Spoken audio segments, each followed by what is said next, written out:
प्रसाद गुप्ता है, ये कह रहे हैं कि हमको जीजा कहिए, लेकिन हम बोले कि लाइए हम आपको जीजा कहते हैं, 2000 रुपया दीजिए।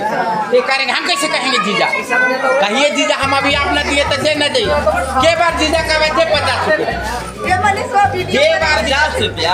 आप कितना जितना औकात रहे उतने ना मैया बेचते थे। तो बोला ये देखिए खूबसूरत जीजा है, इनका नाम है रजिंदर प्रसाद, हमको ठग रहे हैं, पैसा दीजिए। आप बोले तू जीजा है, हम पैसा दिवा, ये जाते तो पैसा तब 100 रुपया दिए। हमारा जीजा कहा ना हम 200 दे, हम जो घर का पैसा बर्बाद करा। बोला ये जीजा दे दो ना यार, साला का कभी जीजा कर सकता तो हम कैसे, हम तेरा जीता तो हमारा जीजा का।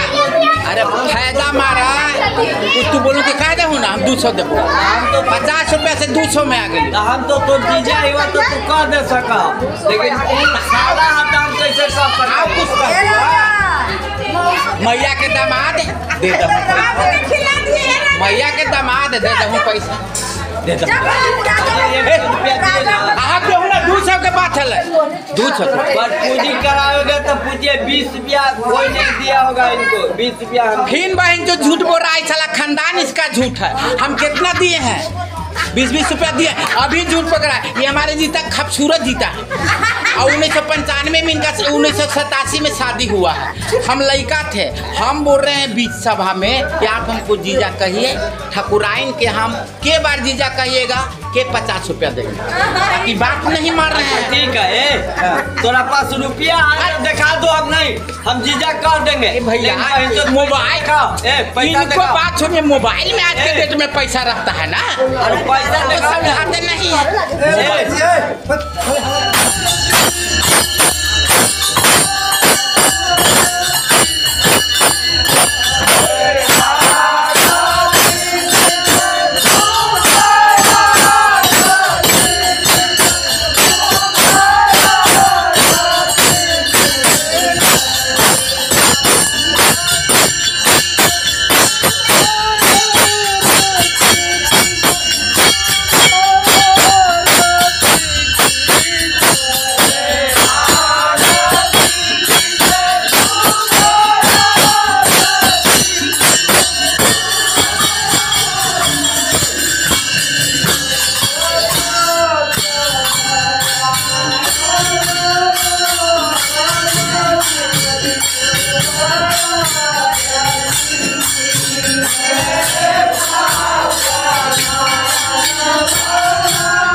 Thank you.